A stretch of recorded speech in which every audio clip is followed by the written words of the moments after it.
शिवाय नमस्तुभ्यं श्री शिवाय नमस्तुभ्यं श्री शिवाय नमस्तुभ्यं श्री शिवाय नमस्तुभ्यं श्री शिवाय नमस्तुभ्यं भोला सब दुख काटो हमारा ओ भोला सब दुख काटो हमारा। शिव शंकर जपूं तेरी माला, भोले बाबा जपूं तेरी माला, भोला सब दुख काटो हमारा ओ भोला सब दुख काटो हमारा। वेश है मंगल मंगलकारी, वेश है मंगल मंगलकारी, शमशान वासी हमारा, शमशान वासी हमारा ओ भोला सब दुख काटो हमारा ओ भोला सब दुख काटो हमारा।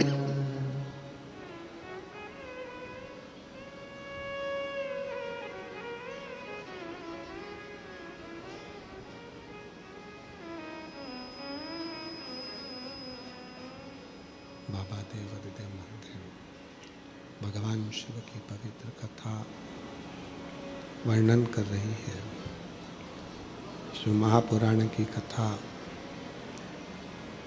कह रही है भगवान शिव औगड़दानी त्रिकालदर्शी कैलाशी विनाशी मंथन, उस मंथन में निकला हुआ विष पार्वती जी कह रही हैं कि इस विष को आप पिएंगे? हाँ प्रभु, ये तो हलाहल विष है,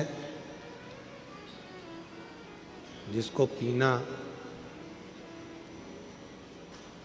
चल नहीं आ रहा है, प्रेशर नहीं आ रहा है इनमें। ये तो हलाहल विष है, इसको आप पिए।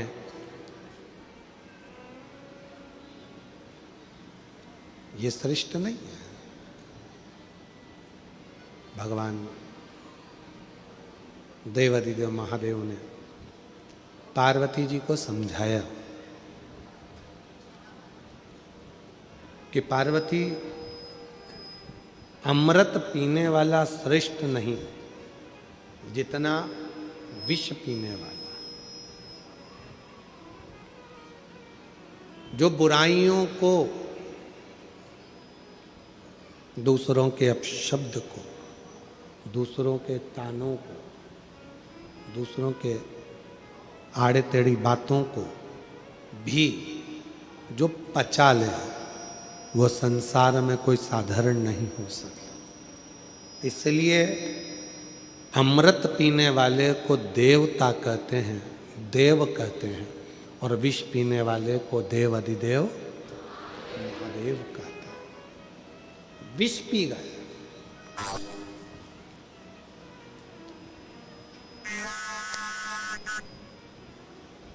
और विष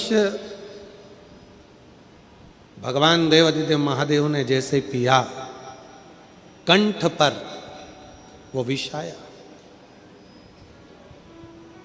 गले में वो विष आया।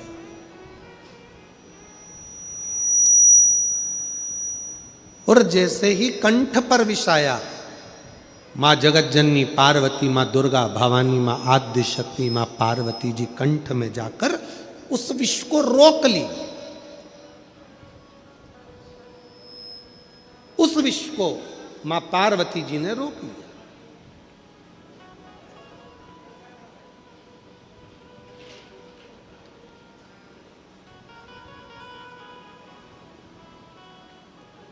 शिव उस विष के तपन से करहा रहे थे। देखिएगा जरा, बहुत ध्यान देने वाली कथा है। लंका का राजा रावण कैलाश पर्वत उठाने के लिए गया था। हाथ भगवान देव अधिदेव महादेव का पर्वत कोई उठाना साधारण नहीं है। अहंकार के वश उठा रहा था, इसलिए नहीं उठा। अगर प्रेम के वश उठाता तो लंका के राजा रावण के हाथ में भी कैलाश चला जाता।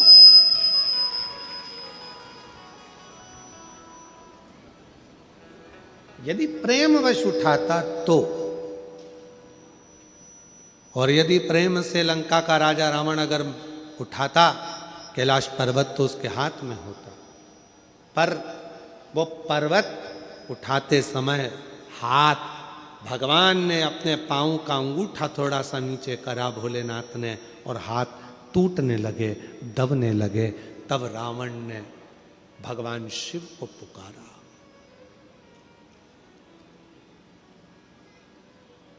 शिव को उच्चारण किया भगवान शंकर के नाम का। भगवान शंकर को जो पुकारा, स्तुति करी है शिव की कि ये मेरे हाथ टूट रहे हैं, ये मेरे हाथ दब रहे हैं।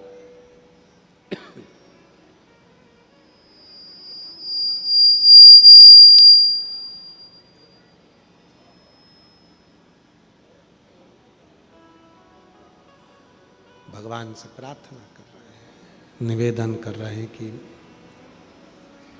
गलती हो गई जो मैंने अहंकार के वश आपको उठाया। अहंकार वश।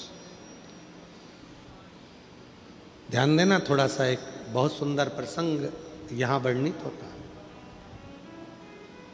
मेरी जीजियों, मेरे जीजाओं, मेरी बेटियों, बेटाओं, मेरी माताओं, मेरे बुजुर्ग माँ बाप, जितने भी यहाँ कथा में बैठे हैं उनको मैं नमन कर कर कहूँगा।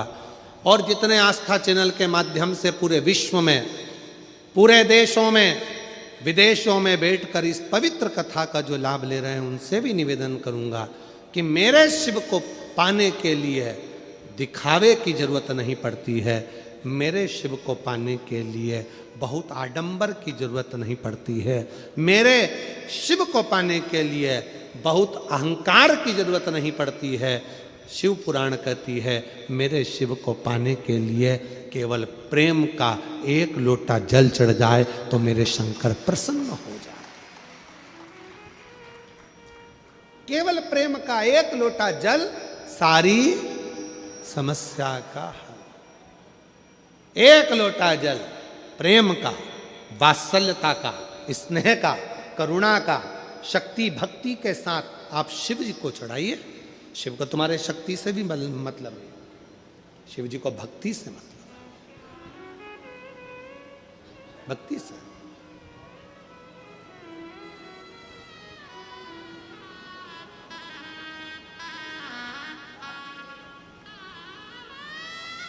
एक पत्र में एक बहन जी ने लिखा है, कभी कभी हम शंकर भगवान को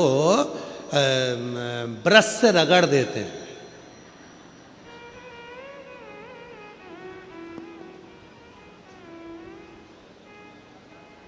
भगवान भोलेनाथ जी भी सोचते होंगे किसके हाथ में आ गया।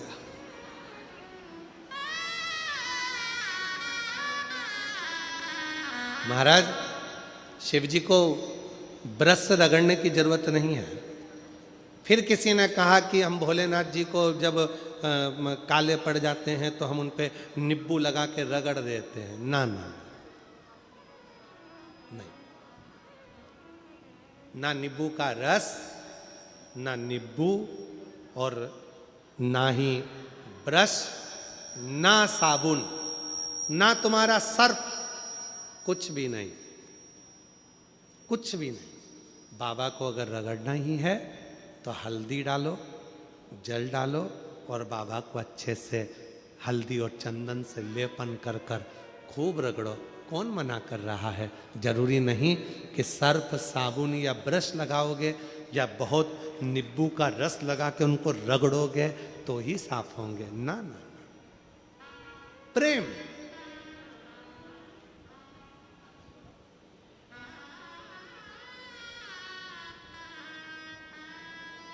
और भगत के बस में है भोलेनाथ, भगत के वश में है भोलेनाथ। भगत बिना ये कुछ भी नहीं है, भगत बिना ये कुछ भी नहीं है, भगत गैन की जान भगत के वश में है भोलेनाथ। भगत प्रेम। लंका के राजा रावण ने अहंकार रखकर कैलाश पर्वत को उठाना चाहा, हाथ दब गए। 20 भुजा का बल, हजारों हाथों का बल लंका के राजा रावण ने लगा दिया तो भी उठा नहीं पाए। अगर उठा नहीं था, प्रेम के बल पर उठा लेते, उठ जाते। प्रेम के बल पर।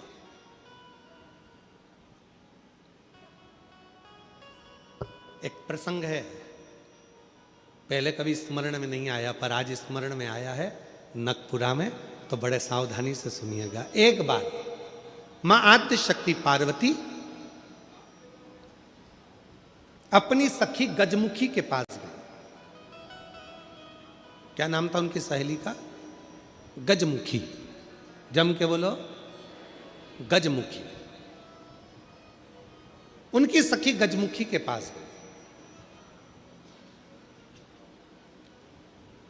ध्यान देना थोड़ा सा। एक शिवजी के गण नंदी और एक पार्वती जी की सहेली गजमुखी।